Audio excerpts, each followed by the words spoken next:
ప్రభునందు ప్రియులైన మీకందరికీ యేసు క్రీస్తు ప్రభువారి నామంలో శుభవందనాలు తెలియజేస్తూ ఉన్నాం. దైవజనుడు బ్రదర్ భక్త సింగ్ గారి పరిచర్యలో నుండి అలసిన వాణిని ఓరడించు మాటలు. ఆగస్టు 1. నిశ్చయముగా నేను నిన్ను ఆశీర్వదింతును. హెబ్రీ పత్రిక 6:14. యాకోబు బేతేలునకు ప్రయాణమైపోవచ్చుండగా దేవుడు అతనికి ప్రత్యక్షమై అతనితో ఎలాగున చెప్పెను, నీ దేశమునకు నీ బంధువుల యొద్దకు తిరిగి వెళ్ళుము, నీకు మేలు చేసేదను. ఆదికాండం 32:9. దేవుని స్వరము వినుట ఎంత గొప్ప ధన్యత. ఎప్పుడైతే యాకోబు తన ఇంటిలో నుండి అన్య దేవతలను తీసి పారవేసెనో దానిని బట్టి యెహోవా అతని యందు ఆనందించి అతనిని ప్రేమించగలిగెను మరియు అతనితో మాట్లాడుటకు ఇష్టపడెను. ఇప్పుడైతే దేవుడు యాకోబునకు ఎన్నో సంవత్సరముల క్రిందట చేసిన వాగ్దానములను నెరవేర్చెను, సంపూర్ణముగా ఆశీర్వదించెను. ఇదిగో నేను నీకు తోడయుండి నీవు వెళ్ళు ప్రతి స్థలమందు నిన్ను కాపాడుచు ఈ దేశమునకు మరలా నిన్ను రప్పించెదను. నేను నీతో చెప్పినది నెరవేర్చు వరకు నిన్ను విడువను. ఆదికాండం 28:15.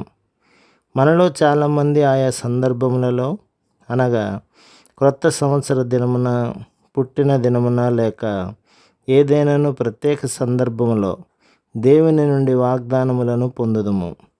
కానీ బహుశా నీ జీవితంలో దేవుడు చేసిన వాగ్దానం నెరవేర్చబడలేదన్న అనుభూతిని నీవు కలిగి ఉండవచ్చును. నిజమే. ఒకవేళ నీ జీవితం యొక్క ఆరంభంలో యాకోబు జీవితం ఎలా ఉండెనో అలాగున ఉన్న ఎడల ఆయన నీతో చేసిన వాగ్దానమును నెరవేర్చలేడు. మొదటిగా నీలో ఏదైనాను విగ్రహములు దాగి ఉండవచ్చును. రెండవదిగా నీవు ఇంకనూ బేతేలునకు అనగా దేవునికి చాలా దూరముగా ఉండి ఉండవచ్చును. ఒకవేళ నీవు ఇప్పటికే దేవుని యొద్ద నుండి అనేక ఆశీర్వాదములను పొంది ఉన్న ఎడల వాటితో సంతృప్తి చెందవద్దు. దేవుడు ఇంకనూ అనేక ఆశీర్వాదములను నీకు ఇవ్వగోరుచున్నాడు. అయితే యాకోబు ఇప్పటికే అనేక ఆశీర్వాదములను పొంది ఉన్నప్పటికీ దేవుడు యాకోబును ఇశ్రాయేలు రాజకుమారుడని పిలిచెను. కానీ దేవుడు యాకోబును 20 సంవత్సరములు పరిశీలించెను. అతని ప్రవర్తనను బట్టి ఇంకనూ అతడు భిక్షగాని వలె దేవుని ఎదుట కనబడెను. కనుక దేవుడు యాకోబుతో నీవు ఇంక ఏమాత్రము భిక్షగానిగా కాక రాకుమారునిగా జీవించవలనని మరొకసారి మాట్లాడుచూ వచ్చెను. ఇప్పటి నుండి యాకోబు ఒక రాకుమారుని వలె జీవించుటకు నేర్చుకొనెను. ఎప్పుడైతే యాకోబు తన ఇంటిలో నుండి అన్య దేవతలను తీసి పారవేసి బేతేలునకు ప్రయాణమయ్యెనో అప్పుడు అతడు రాకుమారుని వలె జీవించవలనని నేర్చుకొనుట ఆరంభించినని రుజువైనది. దేవుడు అతనితో ఇలాగున చెప్పెను, నీవు రాకుమారుడవు, రాజులను నీ గర్భవాసమున పుట్టెదరు. ఆదికాండం 35:11-12.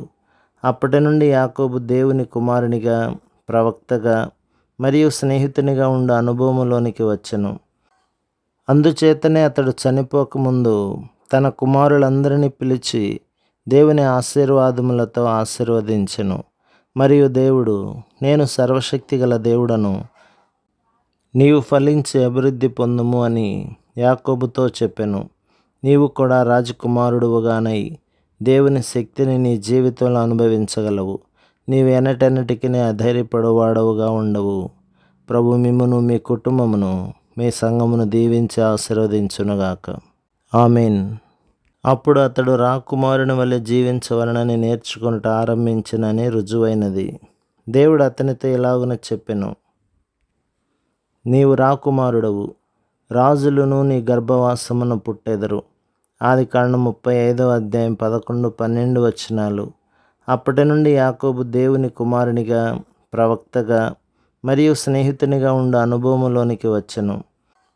అందుచేతనే అతడు చనిపోకముందు తన కుమారులందరినీ పిలిచి దేవుని ఆశీర్వాదములతో ఆశీర్వదించెను.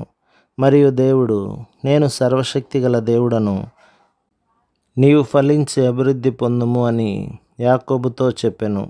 నీవు కూడా రాజకుమారుడుగానై దేవుని శక్తిని నీ జీవితంలో అనుభవించగలవు. నీవు ఎన్నటెన్నటికీ అధైర్యపడువాడవుగా ఉండవు. ప్రభు మిమ్మును, మీ కుటుంబమును, మీ సంఘమును దీవించి ఆశీర్వదించునుగాక. ఆమేన్.